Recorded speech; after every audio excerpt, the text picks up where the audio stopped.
അറിയുന്നു. ഇതാണ് സാഹചര്യം. ശ്രീ രാഹുൽ ഈശ്വർ, ഏതായാലും ഇപ്പോൾ നമുക്ക് ലഭിക്കുന്ന ഏറ്റവും പുതിയ വിവരമനുസരിച്ച് ഈ സിനിമാ മേഖലയിലെ പ്രശ്നം പഠിച്ച ഹേമ കമ്മിറ്റി റിപ്പോർട്ട് പുറത്തു വന്നതിന് ശേഷം ഹേമ കമ്മിറ്റി റിപ്പോർട്ടിൽ മൊഴി നൽകിയവരുടെ പേരുകളോ മൊഴിയുടെ വിശദാംശങ്ങളോ തേടി, അതായത് ഇവരുടെ പുറത്തു വരുന്ന WCC ആവശ്യപ്പെട്ടൊരു പശ്ചാത്തലമുണ്ട്. പക്ഷേ ഇപ്പോൾ പ്രത്യേക സംഘത്തിന് ഈ റിപ്പോർട്ടിന്റെ പൂർണ്ണ രൂപം, ഏതാണ്ട് 4000 പേജോളമുള്ള ഈ റിപ്പോർട്ടിന്റെ പൂർണ്ണ രൂപം, 5000-ഓളം പേജുള്ള റിപ്പോർട്ടിന്റെ പൂർണ്ണ രൂപം കൈമാറിയിട്ടുണ്ട്.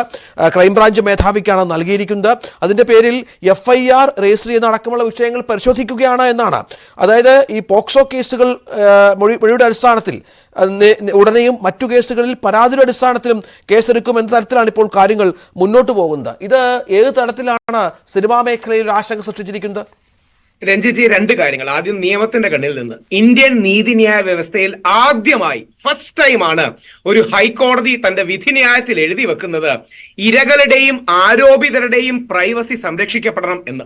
7-ാം പേജ് 7-ാം പാരഗ്രാഫ് അതിലെ 2-ാം ഉപഖണ്ഡികയിൽ 4-ാം വരി 3-ാം വരിയും 4-ാം വരിയുമായിട്ട് ബഹുമാനപ്പെട്ട ഹൈക്കോടതി എഴുതുന്നു. ഇത് വളരെ സെൻസിറ്റീവ് മാറ്ററാണ്. കൈകാര്യം ചെയ്യുമ്പോൾ വളരെ സെൻസിറ്റിവിറ്റി വേണം. ഇത് പ്രിവസി, അതായത് ഇരയുടെ പ്രിവസി, പരാതി കൊടുത്ത ആളുടെ പ്രിവസി, അതോടൊപ്പം ആരോപിതരുടെ പ്രിവസി, ഈ രണ്ട് കാര്യങ്ങളും നമ്മൾ സംരക്ഷിക്കണം. It should be fair to all. ഈ ഇൻവെസ്റ്റിഗേഷനും ഈ പ്രോസസ്സും എല്ലാവർക്കും ഫെയർ ആയിരിക്കണം. ഇത് പലപ്പോഴും നമ്മുടെ മലയാള മാധ്യമങ്ങൾ ഹൈലൈറ്റ് ചെയ്തിട്ടില്ല. ദയവായി ഒന്നുകൂടെ ഞാൻ ചൂണ്ടിക്കാണിക്കാം. ഇന്ത്യയുടെ നീതിന്യായ ചരിത്രത്തിൽ ആദ്യമായിട്ടാണ് ഒരു കോടതി ഇങ്ങനെ ഒരു വിധിന്യായത്തിൽ എഴുതി വെക്കുന്നത്. മുമ്പ് സമാനമായ 1-2 ഒബിറ്ററിറ്റ വാക്കുകളിലൊക്കെ പറഞ്ഞിട്ടുണ്ട്. ഞാനൊക്കെ വർഷങ്ങളായി പ്രയത്നിക്കുന്ന ഒരു ക്യാമ്പയിൻ കൂടെയാണ്. അതായത് ആരോപിതന്റെ പേരിൽ നമ്മൾ ആരെയും മോശക്കാരനാക്കരുത്. ഒരുപക്ഷെ അവർ തെറ്റുകാരായിരിക്കാം, ശരിയായിരിക്കാം, നമുക്കറിയില്ല. ഒരുപക്ഷെ ശ്രീ മുകേഷ് തെറ്റുകാരനായിരിക്കാം, അല്ലായിരിക്കാം. ജയസൂര്യ തെറ്റുകാരനായിരിക്കാം, അല്ലായിരിക്കാം. നിവിൻ പോളി തെറ്റുകാരനായിരിക്കാം, അല്ലായിരിക്കാം. പക്ഷേ കോടതി വിധി വരുന്നത് വരെ അവരെ തേജോവധം ചെയ്യാനും അവരുടെ കുടുംബങ്ങളെ തേജോവധം ചെയ്യാനും ഒന്നും നമ്മൾ മുതിരരുത് എന്ന് ഒരു ഹൈക്കോടതി വിധിന്യായത്തിന്റെ ഭാഗമായി കൂടെയുണ്ട്. മാധ്യമങ്ങൾ ട്രയൽ കൊടുക്കരുത്, മാധ്യമങ്ങളോട് പോലീസുകാർ ബ്രീഫ് ചെയ്യരുത്, ആൾക്കാരുടെ പേര് പറയരുത്, എന്നാൽ അന്വേഷണ പുരോഗതി പറയാം. അപ്പൊ ഹൈക്കോടതി വളരെ ബാലൻസ്ഡ് ആയിട്ടൊരു സമീപനം മുമ്പോട്ട് വെച്ചു. സ്വാഗതാർഹമാണ്. നമുക്കെല്ലാം അറിയണമെന്നുണ്ട്, ഇതിൽ നീതി കിട്ടണം. പക്ഷെ ആ നീതിയുടെ മറവിൽ പുരുഷന്മാരെ കരിവാരിത്തേക്കാൻ ആരെങ്കിലും ശ്രമിക്കുന്നുണ്ടെങ്കിൽ അതും ശരിയല്ല. ആലോചിച്ച് നോക്കൂ, കേരളത്തിൽ ഉറക്കപ്പിച്ച് കാരണം ഞാൻ റേപ്പ് ചെയ്യപ്പെട്ട ഡേറ്റ് മാറിപ്പോയി എന്ന് പറഞ്ഞ പെൺകുട്ടികൾ വരെ ഉണ്ട്. അതായത് ഡിസംബർ 14, 15, 16 എന്താണ് നിവിൻ പോളി റേപ്പ് ചെയ്തതെന്ന് പറഞ്ഞു. പിന്നീട് ആൾക്കാർ ചോദിച്ചപ്പം ആ ഡേറ്റ് മാറിപ്പോയി, നിവിൻ പോളി കൊച്ചിയിലുണ്ടെന്ന് പറഞ്ഞപ്പോ അത് ഞാൻ ഉറക്കപ്പിച്ചിൽ ഡേറ്റ് മാറിയതാണ് എന്ന് പറഞ്ഞ ആൾക്കാർ വരെ കേരളത്തിലുണ്ട് എന്ന് നമ്മൾ മറക്കരുത്. അപ്പം പലതും വ്യാജ പരാതികളാണെന്ന് വരുന്നുണ്ട്. ചിലത് ശരിയായിരിക്കാം, ചിലത് വ്യാജ. ശരിയാണോ തെറ്റാണോ എന്ന് അറിയണമെങ്കിൽ രാഹുൽ ഇത് കൃത്യമായി അന്വേഷിക്കണമല്ലോ. ഈ പരാതിക്കാരുടെ മൊഴി എടുക്കണമല്ലോ. ഈ ഹേമ കമ്മിറ്റി റിപ്പോർട്ടിലടക്കം മൊഴി നൽകിയവരെ കണ്ട് ഇക്കാര്യങ്ങൾ പരിശോധിക്കണമല്ലോ. ഒരു കമ്മിറ്റിക്ക് അപ്പുറം മറ്റ് പവറൊന്നും ഇല്ലാത്തൊരു സാഹചര്യത്തിൽ ഹൈക്കോടതി കൃത്യമായി നിർദ്ദേശിച്ചിട്ടുണ്ട് FIR രജിസ്റ്റർ ചെയ്യണം ആവശ്യമെങ്കിൽ എന്നതുകൂടി ചേർത്ത് വായിക്കണം. അപ്പോൾ നടപടിക്രമങ്ങളുമായി ആ സംഘം മുന്നോട്ട് പോകുക തന്നെ ചെയ്യും. ഹൈക്കോടതി FIR എന്ന വാക്ക് ഉപയോഗിച്ചിട്ടില്ല. അങ്ങ് പറഞ്ഞതുപോലെ നടപടിക്രമങ്ങൾ എന്തെടുക്കാമെന്ന് ഓണം കഴിഞ്ഞ് ഒക്ടോബർ 3-ാം തീയതി അറിയിക്കാനാണ് പറഞ്ഞത്. ആ വാക്ക്, ഈ ചില വാക്കുകൾ FIR എന്ന വാക്കല്ല ഉപയോഗിച്ചത്. എന്ത് നടപടി എടുക്കാമെന്ന് നോക്കിയിട്ട് പറയും. അവിടെയാണ് ഒറ്റ കാര്യം മാത്രം പറയണം. അതടക്കം വിലയിരുത്തി റിപ്പോർട്ട് നൽകണം.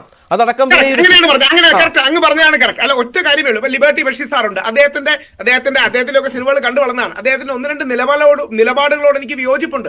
പക്ഷേ ബ്രോഡ്ലി നമ്മൾ എല്ലാം ആഗ്രഹിക്കുന്നത് എന്താണ്? സിനിമ നന്നാവണമെന്നാണ്. അവിടെയാണ് ശ്രീ മോഹൻലാൽ അടക്കം പറഞ്ഞത് നശീകരണത്തിന് വേണ്ടി ആകരുത്, നവീകരണത്തിന് വേണ്ടി ആയിരിക്കണം ഹേമ കമ്മിറ്റി. ആ നവീകരണത്തിന് വേണ്ടി നമ്മൾ ശ്രമിക്കുകയും അതിന്റെ ഫെയർനെസ് പോകണം, ഫ്യൂച്ചറിസ്റ്റിക് ആകണം, സൊല്യൂഷൻ സെൻട്രിക് ആകണം. ഇനിയും ആർക്കും ഇത്തരം ദുരനുഭവങ്ങൾ ഉണ്ടാകാതിരിക്കാനാകണം. വ്യാജ പരാതി വന്നാൽ അതിനെതിരെയും നടപടി വേണം, പൃഥ്വിരാജ് പറഞ്ഞതുപോലെ. അപ്പോൾ ഇപ്പോൾ നമ്മൾ എല്ലാവരും ഒരു കൺസെൻസസിലേക്ക്, സമവായത്തിലേക്ക് എല്ലാവരും ഒരു പേജിൽ എത്തിയിട്ടുണ്ട്. വ്യത്യസ്ത ലൈനുകളും വ്യത്യസ്ത പാരഗ്രാഫുകളും ആയിരിക്കാം. മാധ്യമങ്ങളും പൊതുസമൂഹവും സിനിമാ മേഖലയിൽ നിൽക്കുന്നവരും. അതുകൊണ്ട് ഈ സിനിമ വലിയൊരു 1000 കോടി നേടിയതാണ് നമ്മുടെ സിനിമ ഈ വർഷം. എന്നാൽ സിനിമ ഏറ്റവും ട്രബിൾ നേരിടുന്ന വർഷവും ഇതാണ്.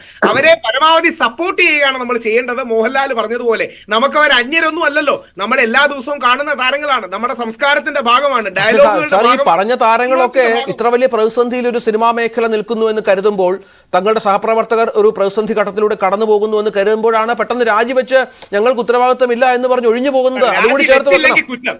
സാർ രാജിവെച്ചില്ലെങ്കിൽ കടിച്ചു തൂങ്ങുന്നു, രാജിവെച്ചാൽ ഒളിച്ചോടുന്നു. എന്ത് ചെയ്താലും അല്ലതേ ഒരു വാർത്താ സമ്മേളനം നടത്തി ജനങ്ങൾക്ക് ബോധ്യപ്പെടുത്തുന്ന വിധത്തിൽ കാര്യങ്ങൾ പറഞ്ഞ് ഞങ്ങൾ ഇതെല്ലാം പരിഹരിക്കും, ഞങ്ങൾ ഇതിന് ഈ അന്വേഷണ സംഘത്തിനൊപ്പം നിൽക്കും എന്നടക്കം പറഞ്ഞല്ലേ ഇക്കാര്യം മുന്നോട്ട് കൊണ്ടുപോകേണ്ടത് പ്രസിഡന്റ് അടക്കം ശ്രീ മമ്മൂട്ടി അടക്കം അങ്ങനെ തന്നെയല്ലേ പറഞ്ഞത്.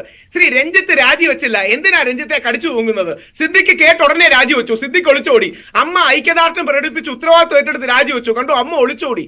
എന്ത് ചെയ്താലും കുറ്റം എന്ന് പറയുന്ന ഒരു അവസ്ഥ ഉണ്ടാകരുത്. അമ്മ വളരെ സെൻസിറ്റീവായിട്ടാണ് കൈകാര്യം ചെയ്യുന്നത്.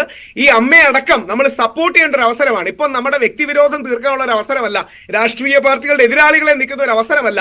സുരേഷ് ഗോപി മുകേഷിനെ ചേർത്ത് പിടിച്ച നന്മ നമ്മുടെ മലയാളത്തിൽ എല്ലാവർക്കും വേണം. വേറെ രാഷ്ട്രീയ പാർട്ടിക്കാരനല്ലേ, പക്ഷെ പറഞ്ഞതെന്താ, കോടതിയുടെ വിധി വരട്ടെ, കോടതിയുടെ ഉത്തരവ് വരട്ടെ, ആ മര്യാദ നമ്മളും കാണിക്കേണ്ടതല്ലേ. അത് ഇപ്പൊ മുകേഷിന് മുൻകൂർ ജാമ്യം കിട്ടി, ബാക്കി പലരും മുൻകൂർ ജാമ്യത്തിന് അപേക്ഷിച്ചിട്ടുണ്ട്. അപ്പൊ ഇത്തരം കാര്യങ്ങൾ അവധാനതയോടുകൂടി കാണാതെ എല്ലാവരും മോശക്കാരാന്ന് കരിവാരി തേക്കുന്നത് ഹേമ കമ്മിറ്റിയുടെ സ്പിരിറ്റിനെ കളയുന്നതാണ്. ഒരു വരി കൂടെ പറഞ്ഞ് അവസാനിപ്പിക്കാം. ഹേമ കമ്മിറ്റിയിലുള്ള ശാരദ പറഞ്ഞത് ഇത് പലതും ഷോ ആണ്. ഹേമ കമ്മിറ്റിക്ക് ശേഷം വരുന്ന പല ആരോപണങ്ങളും വെറും ഷോ ആണെന്ന് ഒരു സ്ത്രീയായ പ്രമുഖയായ ശാരദ കൂടിയാണ് പറയുന്നത് എന്ന് നമ്മൾ ആരും മറക്കാതിരുന്നാൽ മതി. അതല്ല, ഈ അങ്ങനെ ഒരു വിഷയം വന്നപ്പോ പരസ്യമായി വാർത്താ സമ്മേളനം നടത്തി ഇതിനെ നേരിടുമെന്ന് പറയാൻ ധൈര്യം കാണിച്ച ഒരാൾ നമുക്കറിയാം ആരാണെന്ന്, ഒരു നടൻ മാത്രമാണ്.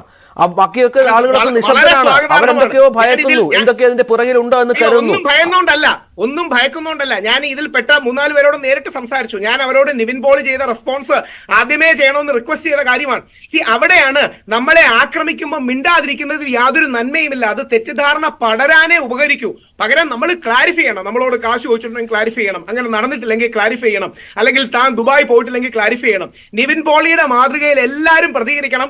ഒറ്റയ്ക്ക് വഴി വെട്ടി വന്ന നിവിൻ പോളി പുതിയൊരു വഴി എല്ലാവർക്കും കാണിച്ചു കൊടുത്തത് നിവിൻ പോളിയോടുള്ള എന്റെ ആരാധന കൂട്ടിയിട്ടേ ഉള്ളൂ.